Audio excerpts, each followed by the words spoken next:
Professor James D. Tabor. We have done amazing recordings so far, and I thought, we'll just fly through all these and do 10, 15 minutes.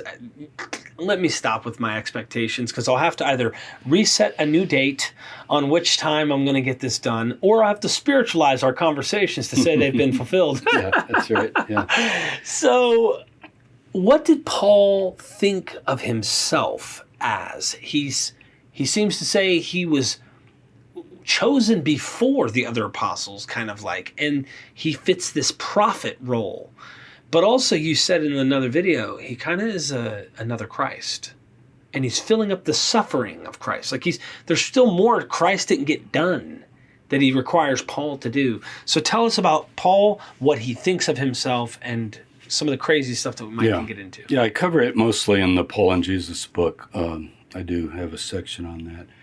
Well, let's start with being called in your mother's womb.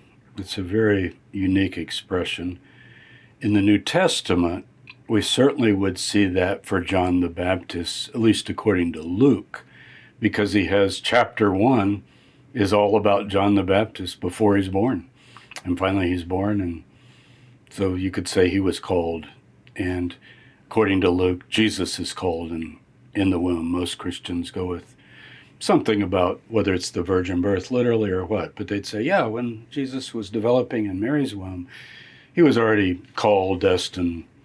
So Paul, and the only other person in the Bible that is said of is Jeremiah. And he doesn't say it. God says it to him in chapter 1 of Jeremiah. He said, when you were in the womb, I knew you and appointed you a prophet to the nations. Now notice, a prophet to the nations.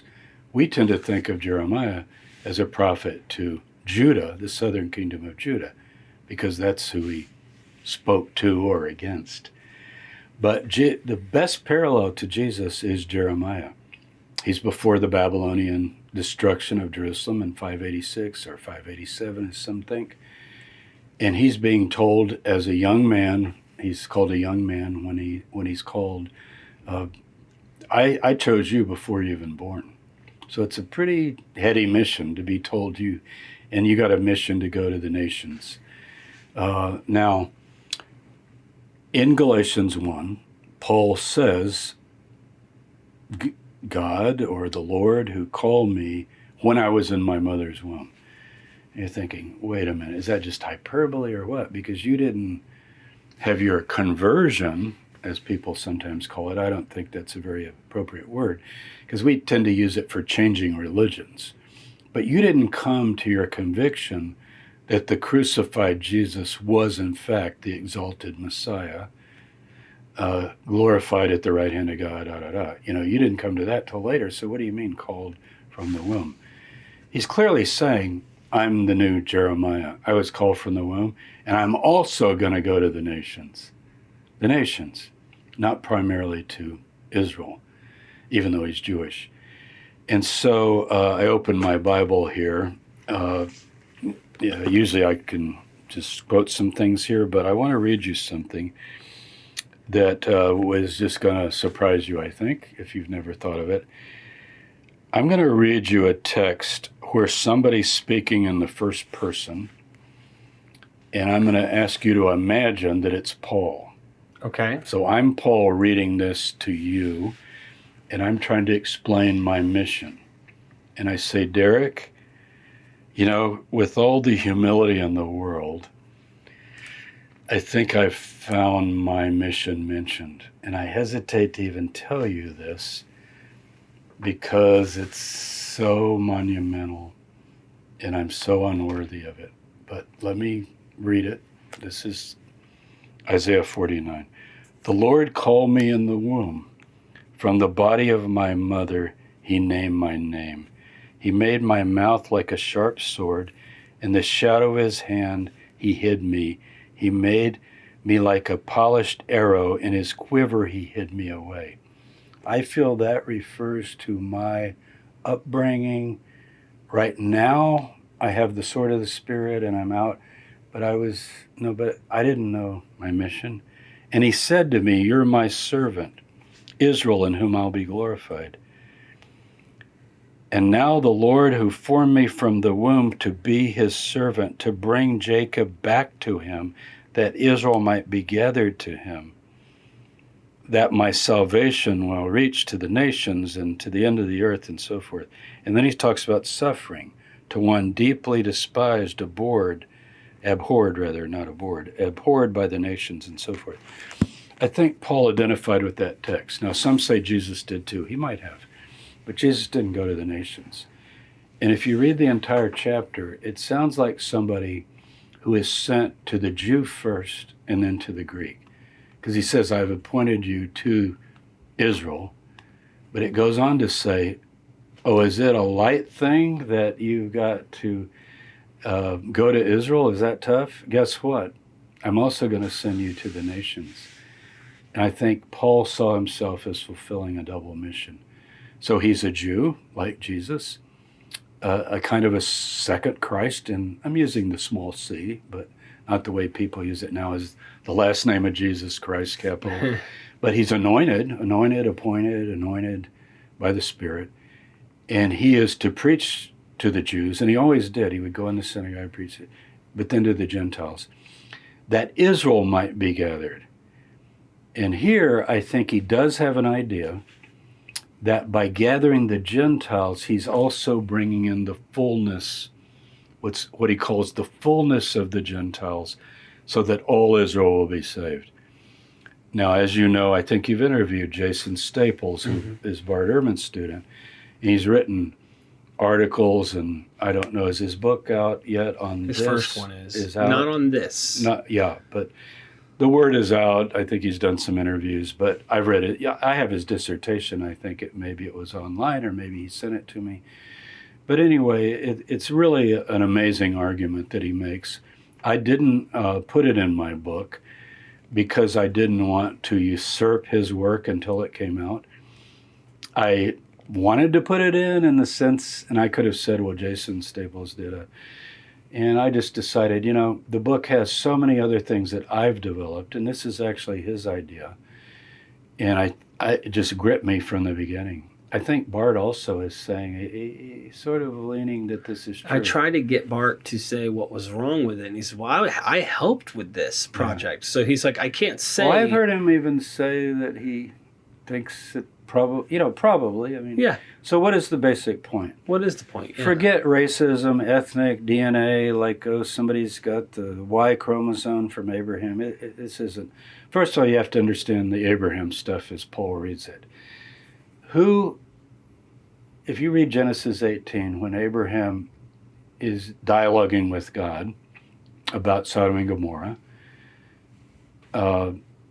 God says to himself, shall I hide from Abraham what I am about to do? No, I'm going to let him know, because he's going to teach his seed and his household justice and righteousness.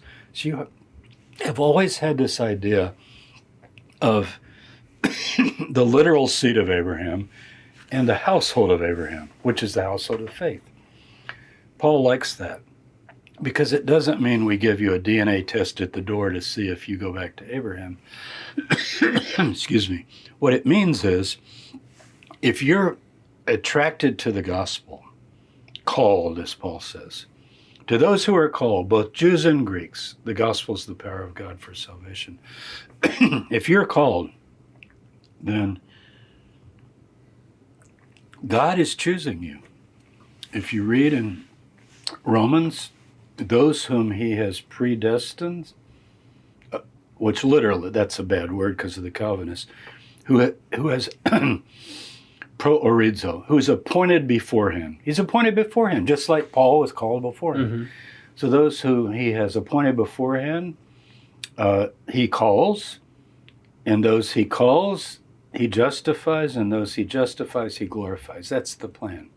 It's the elect group. Then you go, well, I want to be elect, or why am I not elect? Then you get to Romans 9 through 11.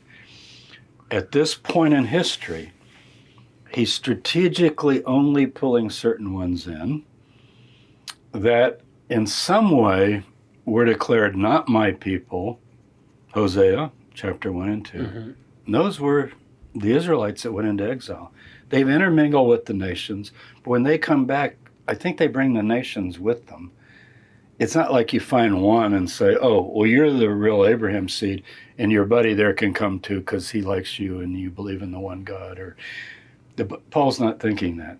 But he does. Jason points out he uses this term that's used in Genesis about the fullness of Israel. Genesis 49, Yeah. I think when he says Ephraim's seed will be a multitude of nations, is Yeah. you're talking about? Yeah. And here he references that same, So Paul all references Israel will finally be saved, meaning God, the whole point is he's got to fulfill his promises. So See? let me probe a few things I think are important. So that's Paul's mission. Right. Now the suffering we can wait on, but Yeah, I just part of it, to fill up the suffering is in Colossians, so you could maybe throw it out. Yeah. But I think it's kind of Pauline thinking. Remember, the Deutero-Pauline stuff is not like throw it in the trash. No. We have to be careful because it has good stuff. It has, It has Pauline ideas probably sometimes. taught to people who followed him. Exactly. But I was going to mention... But I bear in my body the marks of the Lord Jesus. I'm going to be poured out on the altar, the sacrificial altar of your faith. These are texts in genuine Paul. So he believes that like Christ, he has to suffer. He says, follow me as I follow Christ. I'm going to the cross, folks. And he names all his sufferings. And he tells them they got to do it too. And Jesus told them they got to do it too. Right. Remember, he said, if you want to follow me, there you go. So, so I do think, but he does think that the stage 2 of the redemption, this is stage 2, that will prepare for the parousia. This is not all of humanity. Right. Stage 2 of the parousia is the new reconstituted Israel is going to be glorified. And yeah, it'll seem like they're, quote, Gentiles because they became not my people. So this is important to just bring up, is that Paul identifies himself as a Jeremiah, so to speak. He's looking at Jeremiah as if Jeremiah is actually talking about him. But Jeremiah was a prophet to the nations, but he's constantly talking about to Israel. The lost tribes. Right. See, to him, then remember, he knows Hosea's idea because that's earlier. They're not my people. So when he's preaching that the Exodus to come, I call it Exodus 2. This is Jeremiah 31. And the new covenant, which is a new marriage. Covenant is marriage. God says, although I was a husband to them. So what's the new covenant? Jeremiah 31:31. It's with the house of Israel and the house of Judah. It's all of Israel back together in the land. Mm-hmm. Now, Paul probably took it much more spiritually or symbolically, like when he brought the gifts up in a way they're like they don't have to move to the land and set up a theocracy because he believes in a cosmic transformation.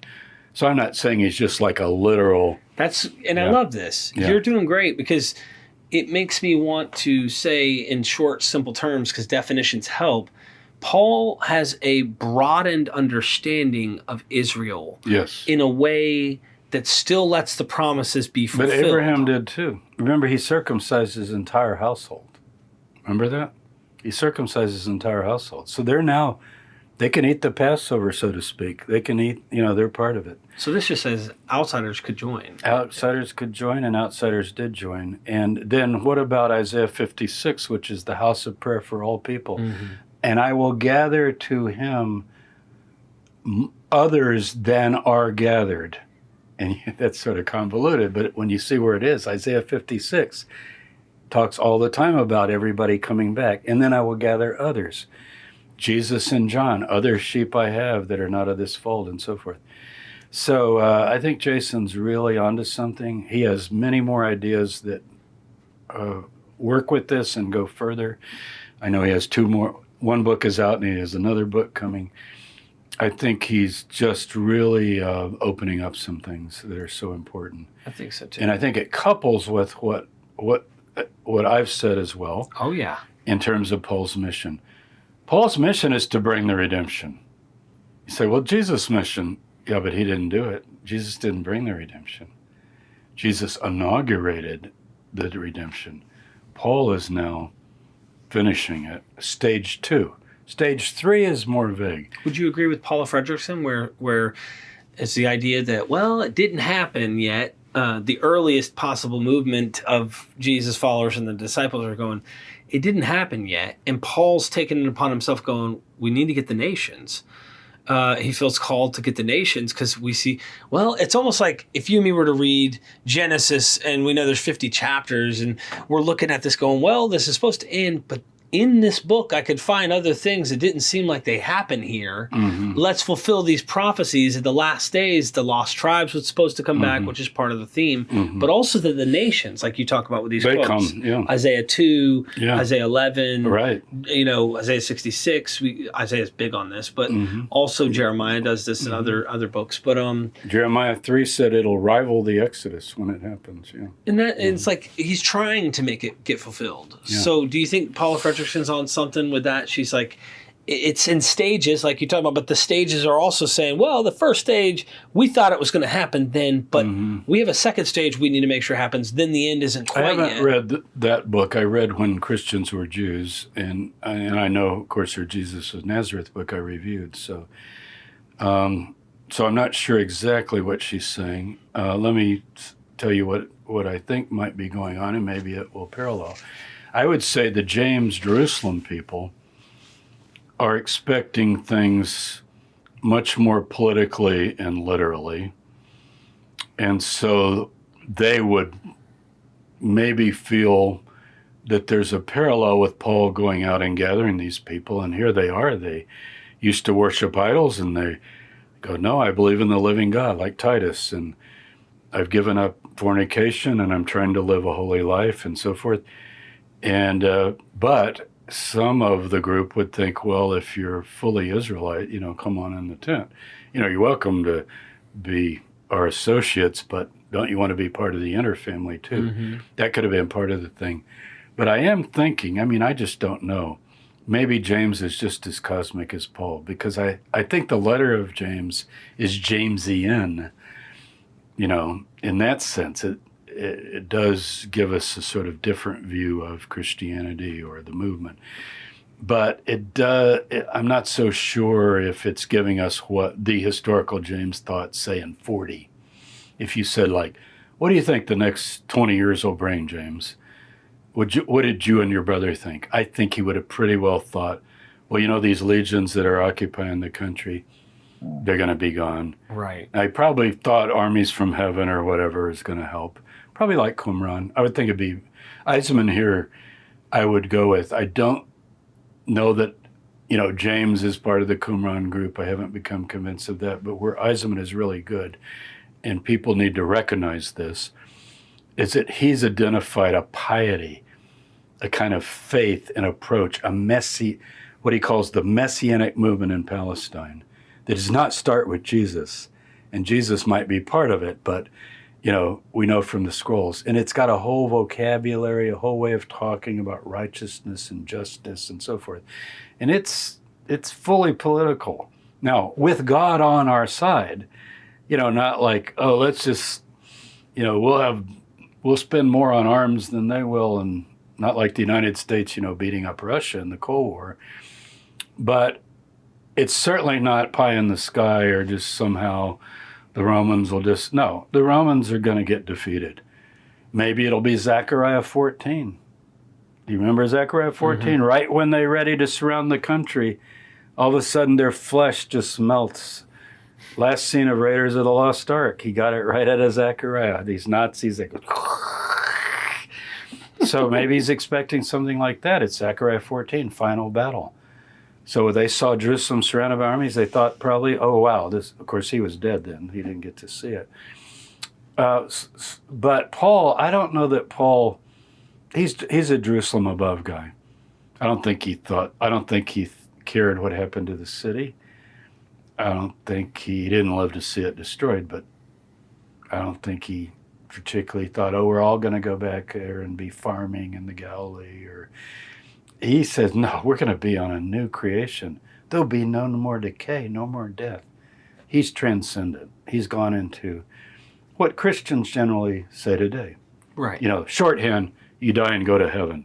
Now that's skipping everything, but they kind of mean that. This world is not my home. I'm just passing through. Is that Platonic, you think? Absolutely. Dualistic, Platonic.